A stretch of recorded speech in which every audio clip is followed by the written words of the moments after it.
Good morning and welcome to PhotoJoseph's Photo Moment, the first live daily photo and video show every weekday morning here on YouTube, 9:30 a.m. Pacific time. It's super good to see you guys. Every day except when I'm on vacation, which I was on for the last couple of weeks, and I'm kind of back. It's Friday. I'm like not really back. I'm kind of back. I figured I'd come in and do a show because I was awake and all that good stuff.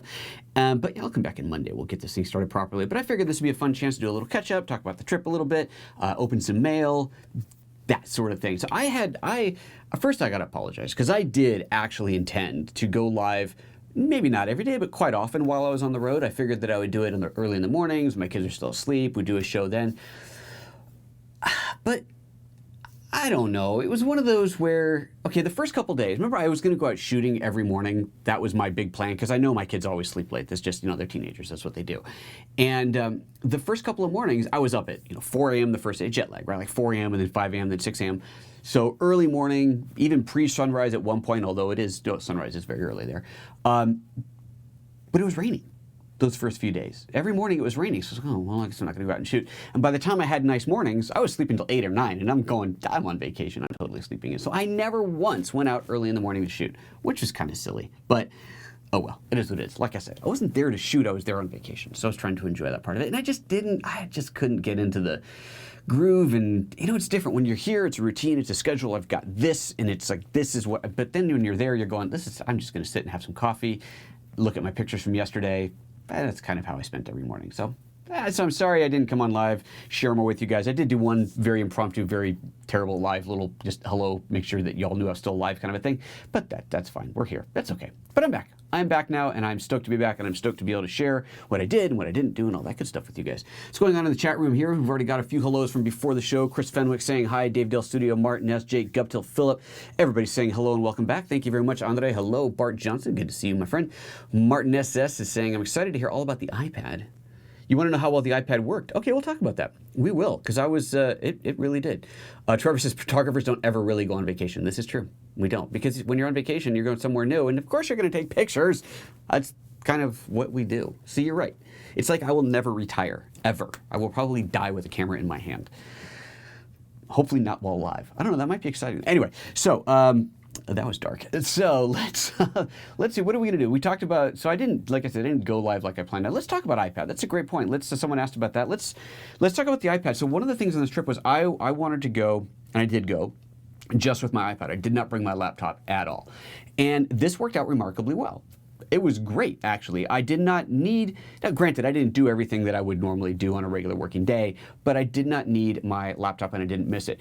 The main thing that I spent my time in was Lightroom Mobile because obviously I'm shooting photos, and I'll talk about that a little bit because that actually worked out really, really well. I'm quite pleased with it. But man, the process of having to go into Photos and then into Lightroom and then dealing with video separately, and the biggest, so frustrating. So I shot a ton of video. I was going to edit together this nice video. I planned on doing it on the way home. That was going to be my project on the plane. And then iCloud, naturally, as it does, it takes the main file offline and just leaves you with a little thumbnail until you need it. The vast majority of the videos from the trip were no longer on the iPad. They'd already been cleared out. And iCloud Photos, when iCloud Photo has no way to say this album keep offline, keep this available for offline editing. It doesn't have that feature. Lightroom Mobile does. Brilliant, right? Lightroom Mobile, when you import your raw files into it, if you check the little box here, let's take a look at where this is. Make sure I get the right switcher on. There we go. So you can see on the bottom right there, it's the sweet. Actually, in fact, let me turn on the settings so that you can find you can see my dots. Where is that? General. Show touches, there we go. Okay, so here's my Sweden holiday, right? So if I tap on this, there is right here, you see it says disable offline editing, so I'm not gonna tap it, but that is now enabled. If I go to another one, let's see if I find one that probably doesn't have it. There we go, so this one doesn't have it. Enable offline editing. When I tap that, it is now going to download, if it doesn't already have everything that it needs to full show it, to give you full on editing. So you see it says enable offline editing. I actually don't need to download anymore because it's already on there, but you still have 14 gigs available and so on. So this is a great, great thing to be able to enable that, meaning that you can then access your photos, the raw photos, the original photos at any time, even on a plane when you're offline. Fantastic. The built-in Photos app does not have this. This is insane because it means when I got on the plane, I wanted to edit my video. I couldn't because the videos weren't there. It is, every time I do something like this, I think more and more, somebody has got to do a proper dam. Lightroom, it's great, but it's not perfect. Aperture was beautiful, but even if it was still here, it didn't have all the iCloud back and forth thing just wasn't there yet. Photos clearly severely lacking. There is not a dam out there that really works. It is so frustrating. It's enough to make you want to go start your own company, hire a bunch of engineers, get some funding, and build it yourself. You know what I'm saying? Ugh. Anyway, so that means I couldn't edit my video, which really, really bummed me out because that's what I was going to do on the flight home. But other than that part of it, the iPad worked great. So you saw there how I had Lightroom set up to keep the raw files. So the workflow would be come home at the end of the day, take my SD card reader, pull the SD card out of my camera, and if I flew the drone, grab that one as well, pop them both in, import everything into Photos, immediately go over to Lightroom, import everything from Photos into Lightroom. Now at this point, if I was really being efficient about it, I'd go back into Photos, take all the raw files from there, move them into the trash, and then delete them again. But I didn't bother doing that. I probably should have, but I didn't bother. I had really, really good bandwidth at my friend's apartment where I was staying, so I just kind of let it, and I figured, double backups, it can't hurt. When I get home, I'll remove them all from Photos once I'm sure that everything's backed up everywhere and secure. But I never erased a memory card. I just pop it in and say import all, and then it would say, do you want to re-import what you've already imported? Import duplicates, whatever, skip that part, so obviously just import what's new. Came in, sucked those into Lightroom, and it worked. And I was able to do all kinds of editing. Now let me show you a couple things that I did in Lightroom here. It's kind of fun. You'll notice up here I have this thing that says presets for Lightroom Mobile. Remember that in Lightroom Mobile, you don't have your custom presets, right? If you've built presets in Lightroom Desktop, those don't show up in mobile. It has its own handful of presets, but you can't build your custom ones in. So what you can do is, the kind of workaround for this is to just take a photo, and it's best to use the same photo because then you can really see it. And whatever presets you regularly use, just make multiple virtual copies of that photo. So that's what I did here. Multiple virtual copies of the photo. And then apply in Lightroom on the desktop the preset that I might want to use. And so you can see each one of these has a slightly different look to it using a variety of different presets that I like. And so then what I could do is go, okay, I want this one. So I tap up here and I say copy settings. And I can choose, do I want everything or just some settings? In this case, I want everything. So you got to deselect all and select all, hit OK. And then I go into, it's a little bit tedious, obviously, but then I can go in and go, okay, where's, let's find something good here that I can apply this to.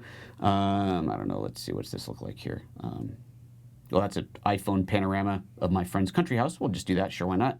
Let's hide that out. We'll go in here and say, oh wait, I have to be in edit mode, don't I? Nope, right, I have to be in edit mode, hit paste settings, and it should paste them. There it goes, and it pastes the settings in. So that's the workaround that I had, because I do have a few looks that I like, and I quite often use them as starting points. So I did that before I left, so I had that preset collection, and that allowed me to copy and paste them in. So that's kind of a neat workaround. So then pretty much everything that I would normally need to use is in Lightroom, right? You've got your curves, you've got all your color controls. You don't have grain. That's one that you're missing. So I didn't have couldn't add film grain, but that does get copied over from the preset. That's one of the other things about using these presets is that the presets will add the effect into Lightroom Mobile, even if there's no interface to access that effect. So the raw engine and the processing engine, I guess you'd call it, is the same. It's just that not everything is exposed through the UI. But you can still copy and paste those settings over. Even straightening perspective stuff you can copy and paste over. But usually those you need to tweak and adjust, so you can't do that. But yeah, so that's probably one of the other things that's missing. I don't have the ability to do any kind of foreshortening correction in there, but there's other apps that I can do that with if I really needed it. But overall, that worked out really well. So photography-wise, I was really, really pleased with the Lightroom on here workflow. I was able to check in every once in a while just because I want to be paranoid about it using this other app that I talked about. I'm not going to fire it up this time because that screws up Ryan, but I did, where is it? Here it is, screens. So down here in the bottom right, that one there that I'm not going to launch, but there you go, screens in the bottom right there. When I launch that, well, I will launch it, I just won't log in. This will allow me to access my iMac. So there you see it up there. Oh, that's right, it doesn't show you that, I forgot. When I do that, it blanks out your screen. Anyway, it shows you it shows me my iMac, and I was able to access that, and I did that a couple of times.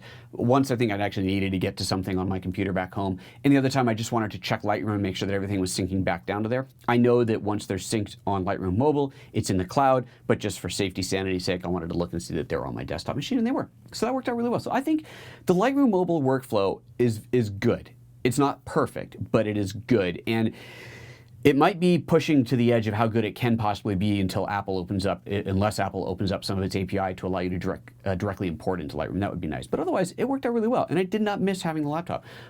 Even with iOS 11, which I'm not running yet, we know that it gets even better having an iOS-based system, an iPad Pro, with your keyboard. iOS 11, it's going to take it to a whole new level. It's pretty slick, but we're really getting there.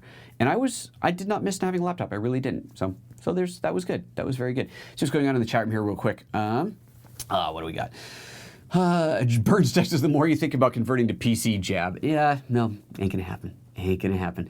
Trevor says, I bet you could turn your presets into LUTs and then store your LUTs as assets in the cloud. But you can't add a LUT into Lightroom. You load LUTs into Affinity Photo, but not into Lightroom as far as I know. Tell me if I'm wrong, that'd be interesting. Fenwick says, what is the app that lets you check your Mac at home? Okay, so the app that I'm using, Chris, is called Screens. You see there in the bottom right corner, Screens. Let's just do this real quick. Screens Remote. There it is, screensremote.com. This is a paid app, and this allows you to connect to your Mac from another Mac or from an iOS device.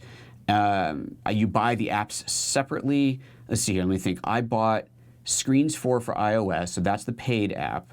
Let's see if it's not going to tell me the price because I've already bought it, isn't it? Of course, it's not going to load it because that's the App Store for you. $30 maybe? Here, now it's come up. There it is, but it's still not going to show the price, is it? Because I've already bought it. And then there's in-app purchases. You can do extra little add-ons, but the main app, whatever, maybe $20, maybe $30, whatever it was, it worked really well. So I've used a ton of different remote access apps to go from iPad to back to desktop. I've used the Go to My PC system. I've used the Google's Chrome Remote Desktop, which is free and works every time. It's remarkable. It's just that you can't actually do everything. They don't have certain commands. There's certain things you just can't do, which is really frustrating. It always connects. It's fine if you just want to look at your screen, but if you want to really take full control, this is the only one that I found that really does it. I did some research before I left, found some reviews, and this works really well. So I've been really happy with Screens. So if you're looking for a solution to go from your iOS device back to your desktop, I think it'll even work on the iPhone. I never set it up, but can you imagine navigating your 5K iMac on your iPhone? But it works. I mean, you can do it. One of the cool things with this Screens, one of those add-ons you see down here, I'm gonna go back into the add-on. It says top in-app purchases. You see down there right underneath it says mobile trackpad for $3. Now I didn't add this in, but what this allows you to do is it takes your iPhone and turns it into your trackpad. So you've got your iPad on with the keyboard, right? And then your iPhone becomes your trackpad. So you can reach over and how cool is that? I thought that's clever. That's innovative. I didn't buy it because I didn't really need it, but that's really pretty darn slick. So yeah, different options in there. But yeah, if you're looking for a good, reliable solution, check it out. I was very, very pleased with it. It worked out really well for me. So 2 thumbs up to Screens. We'll link to that down below in the show notes after the show as well. We'll put that down there. So there's that. Anything else about working from there? So I didn't edit any video. I'd planned on it. Of course, I would be using that Luma Fusion because it's really awesome. Did I use the right name? I always get that. Luma. I did get it right. Thank you. Luma Fusion. Awesome app. I just didn't edit video because I planned on doing it on the plane, and like I said, I couldn't. So really frustrated about that. But that is Apple's iCloud just automatically flushing things out of the cache, giving you zero control over what it keeps. And even think about this. Even if, let's say, I'm about to get on the plane, and I've got wicked fast bandwidth at the airport, which it doesn't happen, but let's just pretend that I did. And I've got probably 100 video clips that I shot that I wanted to be able to edit from. I could tap on a video, or I open it, hit play, or I think you have to hit play? I don't know if you have to hit play, but to whatever point where you see the little spinner down in the corner and it goes progress bar. Okay, so that loads, great. And now I have to swipe to the next one and wait for that to load. Swipe to the next one, wait for that to load. But even if I did that for every single video, there's nothing saying that the earlier ones wouldn't start flushing back out again. It's insanely frustrating. So yeah, not happy about that. Definitely not happy about it. So I didn't get to edit my movie yet, so that'll have to come later. Anyway, so that was iPad summary on that worked out really well. Let's see, what else while I was gone? Actually, let's go back to the chat real quick. Anything else? Neil O'Higgins says, welcome back. Thank you, Neil. Hope you had an enjoyable trip. I most certainly did. Also, I finished my GH5 training. Awesome. Thank you so much. You're very welcome. Discovered so much, and I'm so much more confident with my GH5 now. Awesome. Highly recommended. Well, thank you for that, my friend. I really do appreciate that. And since he's brought it up, I will continue to bring it up and just remind you, if you do have a GH5 and you don't have the training yet, head over to gh5training.com. Now, hey, here's something for you. Remember that whole it's going to be on Lynda/LinkedIn Learning thing? It's there. It went up last week, or this week, 2 days ago. I haven't built the links to it yet, but if you go there and search for it, you'll find it. We will get those links put in. We'll get them put into the show notes, but it is now on lynda.com and LinkedIn Learning. So if you were waiting for the GH5 training to show up there, it has shown up there now. Burn6 says, I did a full live stream of the eclipse. Awesome. Holy crap, a lot of people watched it. Very cool. Good for you. You know, talking about a lot of people watching live stream, you know, you guys know MKBHD, that YouTuber. He's got 4 million subscribers. He went live this morning. I tuned into his live stream. He had 25,000 people watching live when I looked at it. The comments were just whoosh, whoosh, whoosh, flying by. 25,000. Wow, that was impressive. So there you go. So there you go. Trevor says $40. I guess you're talking about screens, one for each platform. Okay, so the cost of screens, you don't have to buy the host app or client app. So you buy it on your iPad, and then on the desktop you add a free app on there that allows you to go from your iPad to the desktop. The desktop version that you can buy is so that you can go from desktop to desktop. So if you wanted to be able to use your laptop to get to your desktop, that is a separate purchase than iOS back to macOS. Right, so macOS to macOS is one purchase, iOS to macOS is a purchase. You do not have to buy both. So if you want to do what I did, which is just go from iOS to reach your macOS system, you only need to buy one. So you don't need to buy both. So make sure you understand. It's a little confusing, honestly, but that's the way that's set up. Burn says he does awesome videos. MKBHD, I really like his content. Very, very high quality content. Thumbs up to MKBHD. He does really good stuff. Andre says my channel is growing pretty good too. It is. We're getting there. I'm happy with it. My nice organic growth. We broke 8,000 right before I went on vacation.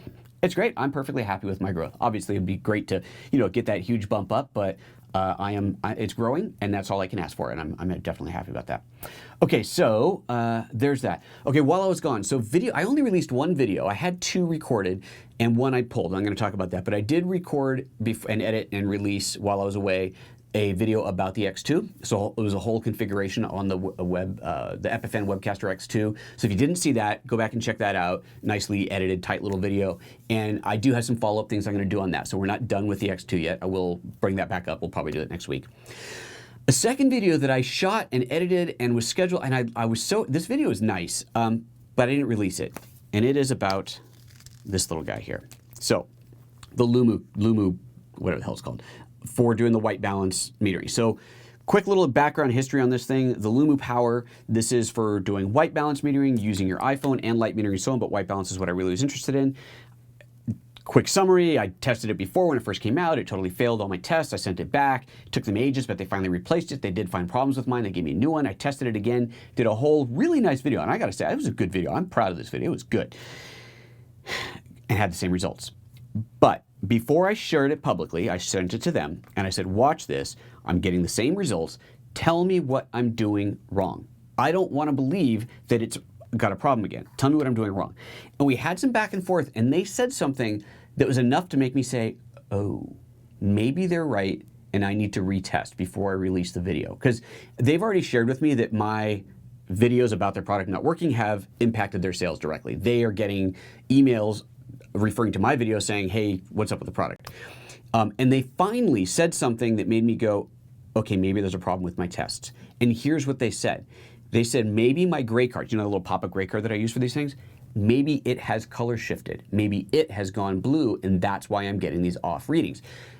Which, if I'm doing a custom white balance with my camera, if it has gone blue, the camera is going to compensate for that because it's monitoring, the camera is metering the actual gray card. Whereas with this, it's metering just the ambient light. So that is technically possible. So what I'm going to do, and I'll do this early next week, is I will redo the test. I'm not going to record it. I'm just going to quickly redo the test. I'm going to use a different source for my white balance. Instead of using that gray card, I'll use another gray card. I'll use a couple things. I've got a few different things that I can use for white balance. So I will make sure, because I want to make sure that we are being consistent. You know, I'll try a few different subjects to use as white balance check, and we'll find out. If the product then works, I will not release that old video that I edited because obviously it's no longer valid. If, however, I still get the same color cast, then I will release that video. So that's where that's at right now. So there's a possibility. The flaw in my testing was the card itself has color shifted. It's an old card. It's completely possible. I've had that pop-out thing for a while, so it is totally possible. So we'll see from there. All right, so there's that. What else? Let's see, what comments, anything else? All right, Roughneck Barbell, interesting name. Says, in thinking of travel lenses, what is your opinion on the Panasonic 15 versus the Pana 20 1.7? Okay, I know the motor to the 20 is slower and audible, but it is more discreet. Okay, so you're talking about the little pancake 20mm lens. Well, the Leica, that 15mm Leica is really, really sharp. I haven't done a side-by-side, but that 15mm Leica is like the lens of choice for me. I love that lens. So my travel lenses that I brought on this trip were that 15mm Leica, my 25mm Zhongyi, the f/0.95 all manual lens, and then the small 42.5mm f1.7 non-Leica lens, which I used quite a bit. So those three lenses, which is what fit into my little tiny leather pack, my who makes that stupid thing? Whatever. The really overpriced but beautiful little leather bag. I fit all of that in there, and what I ended up doing was I'd carry the camera, because obviously you can't shoot with two cameras in the bag, so I'd have the camera out separately, which freed up the other half of that bag for the drone, for the Spark. So I carried the Spark around a bunch, and I flew it quite a few times. It was fun. It was fun flying that guy in Sweden. So I got some neat video with that. And you've seen some of the stills I shared on Facebook and Instagram, some of the panoramas. So I shot panoramas with that thing, which you've seen, but you haven't seen any of the video yet. So once I edit something, you'll see that. But I was able to carry all this around in that tiny little bag, which is great. So all those lenses worked out great. So I, personally, that 15mm is just, that Leica lens is just the lens of choice. It is such a beautiful lens, very, very sharp, very clean, love it. The 20mm Panasonic lens is a lower cost, lower end lens. It's not as good glass. It's not Leica. Again, I haven't done a side-by-side, but for me, the 15 is the way to go. Okay, Ona, that's right, thank you, Roughneck. Oh, the Ona bags, that's the little leather bag that I'm talking about. Okay, so that's that. Let's unbox some stuff. So I don't even know what some of these things are. High Shop. I have no idea what this is. So a few things, I do know what one of these is. This is gonna be fun, because this is something for the show. Another thing from B&H. I guess you have to actually cut through the thing. No idea what this is. Oh, yes. Okay, cool. You know, it's fun. Doing this show, one of the things that happens with this show is people see the show and they go, hey, well, you want to review my stuff? And I'm always a little surprised, because I always tell them, okay, but you've seen, I have done some really scathing reviews of products before if something doesn't work. So are you sure? And they go, yep, we want you to be honest. Well, that's what you're going to get. So this is one of them. This is a wireless lavalier microphone. The company is called K&F Concept. Let's see, do I have my... I do have this thing. No, I don't have it set up. Hold on. Let me move this camera over. Is that? Oh, I've got a long... No, wait, there we go. Okay. I think it's focused. Let's just see. Where's remote camera? There we go. Good. Oh, good. That's all in place. Let's get all this crap out of the way here. So, K&F Concept M8 wireless lavalier microphone. Let's just see what's in here. So, this is a transmitter and receiver and microphone, little lav. Let's see, that's going to plug into the camera mount. That's everything that's in there, nice and simple. So these guys reached out to me. They said, hey, do you want to do a review on these? These, I think, was only, come on, focus, you stupid thing. I think it was only 150 bucks. And I know I did not pay for it, because that's the whole thing, right? They want me to review it. So I will give you a complete review of these. Way, way cheaper than a Sennheiser. Clearly, I do not expect it to be as good as the Sennheiser at almost $800, but at 150 bucks, and I'm pretty sure that's what it is. Ryan, can you double check that? At 150 bucks, it's hard to argue with this. So I am excited to play with it and see how these go, which is really, really cool. What does this do? Oh, look, it even ships with batteries. How nice of them. Oh, this is the company that Ryan bought his neutral density filter from for his eclipse shots. Good for, that's awesome. Anyway, so we got a new thing to review, so we'll be looking at that over the upcoming weeks. And let's see what else came in the mail. Where's this? This is, I think this is another review product that someone said, hey, will you please do a review on this? This is from Mactrem. Mactrem, this sounds familiar. I think, is that, oh, this is that really, oh, I'm really surprised these guys actually asked me to do this. I didn't realize this. This is that, remember that really crappy tripod that was, I mean, it was really cheap, but pretty crappy kind of orange tripod. We'll link that up here because, hey, kudos. I did not give that thing a very good review, but this is their latest product they want me to check out.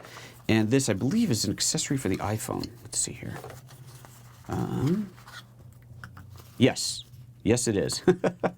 This is a full-on monstrous lens for the iPhone.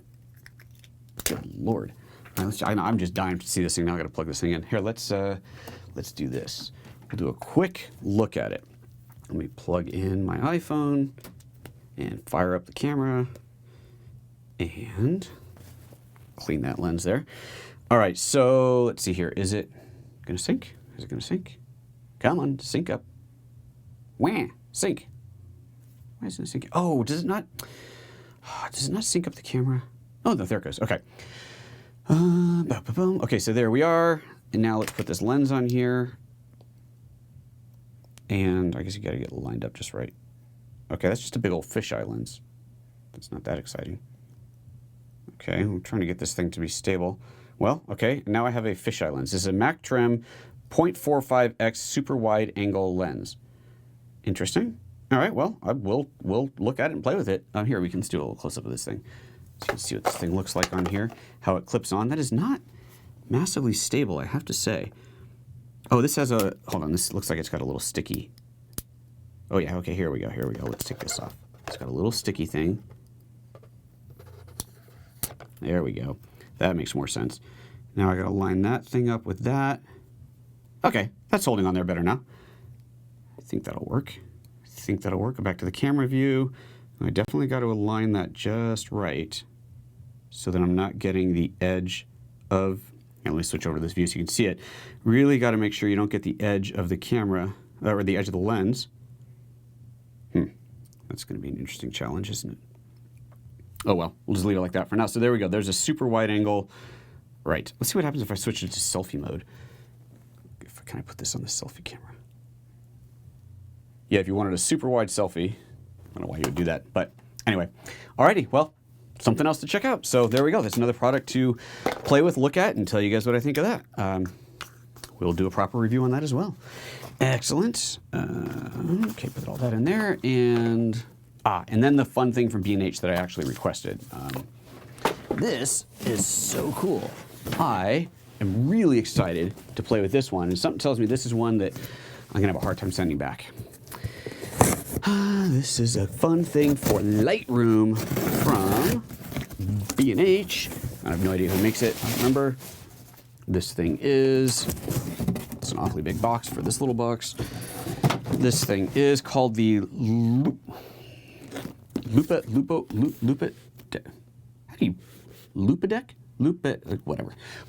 something like that.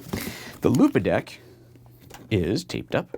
The Loupedeck is a hardware control surface for Lightroom,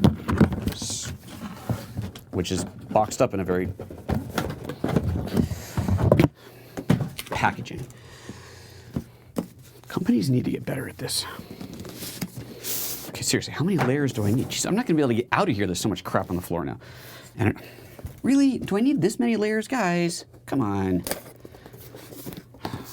It's not Fort freaking Knox. All right, Loupedeck, open this up. Ooh, that looks good. Look at this badass thing. Look at this control surface for Lightroom. This is sweet. Oh, this is nice. It feels good. It looks really pretty. It's maybe a little plasticky feeling. I wish this is all plastic. I wish that was metal. If that was metal, it would feel way nicer in the hands. But that is pretty slick. So this thing has, man, let's just go through the controls on this thing. Undo, redo, brush, so access your brush, rotate and rotate crop, okay. Star ratings, copy, paste. Oh, there's star ratings 1 through 5 stars. Pick or zoom. Full screen, color, black and white, hue, saturation, luminance, and then all of these little dials have color dots for access. You know, if you want to make my blues a little bluer, pull down the yellows, just do that. Clarity, contrast, exposure. Oh, this is bitchin'. Before and after, arrow keys. This is slick. I'm excited about this. This is going to be fun. So this, I saw this come up on at B&H, and I went, ooh, I need to have this for review. So I requested it.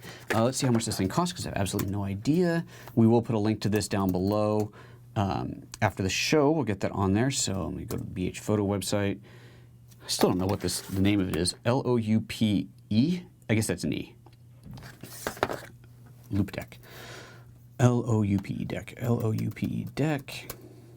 And here it is, Mac, and $300. So this is not cheap, but if you spend your whole day in Lightroom, this could be a huge workflow time saver. I'm stoked about that. I think this is a beautiful product. It looks really, really cool. I'm very excited to play with it. So there we go.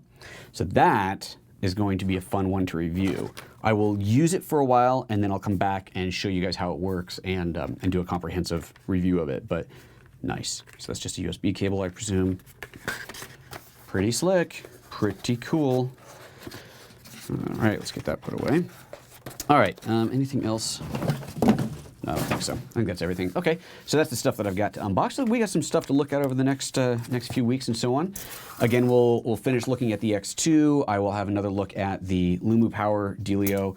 And you know, now that we've got the studio set up out there, I can finally start doing more in-studio product demo things. There's one that I've been wanting to do for ages about using cardboard cutouts for shadow effects and so on. So I've been wanting to do that for ages, so I'm going to do that soon. Now that I got that studio set up out there, we're going to have some fun out there. All right, what else is going on? Let's see here. Where'd my mouse go? Here it is. Scroll back up here. Oh goodness, there's all kinds of stuff. And where were we? Dave Dell Studio, I think, yeah, okay, that's where we are. Dave Dell Studio says, on the subject of white balance, can we see if others in the chat with the GH5/Leica 12-60 are seeing the stabilization issue? Right. Okay, so that was, Dave, remind me, your issue was when you're in custom white balance, your stabilization gets turned off automatically on your GH5 with the 12-60 lens, correct? Tell me if I'm wrong on that. So is anybody else seeing that or seeing any issue with stabilization being disabled when custom white balance is enabled? Let me know. I tested it on mine. I do not have this problem. I passed it along to Panasonic. Have not heard back. So curious. So anyway, let me know if anybody else here has seen that. Burnstick says, oh no way, I have one of their 58mm variable ND filters. They used it to shoot the eclipse. There you go. So what do you think of their NDs? Is it any good? Burnstick, let me know if that was any good.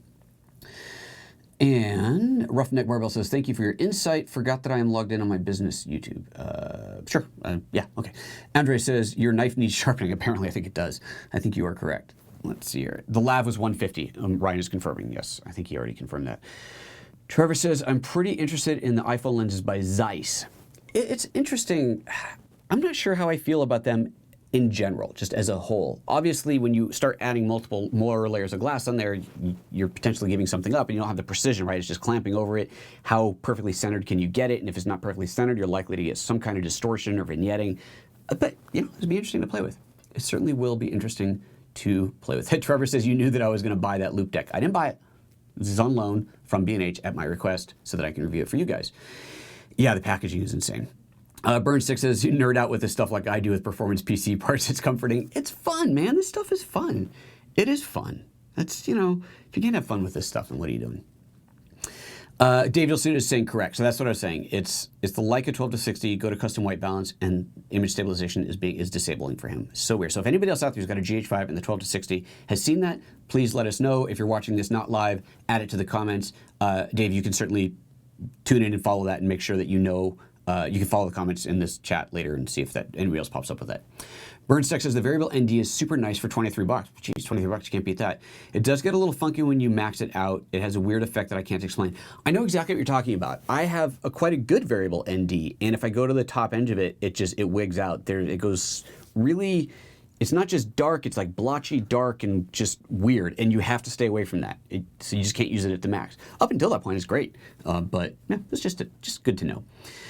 Dave says, okay, oh, here, some instructions for those with so if you have a GH5 and a 12 to 60 Leica lens, so the kit lens in many countries and now available in the US as a kit, if you have that package, here's the instructions. Set it into movie mode, press the white balance button and select custom white balance.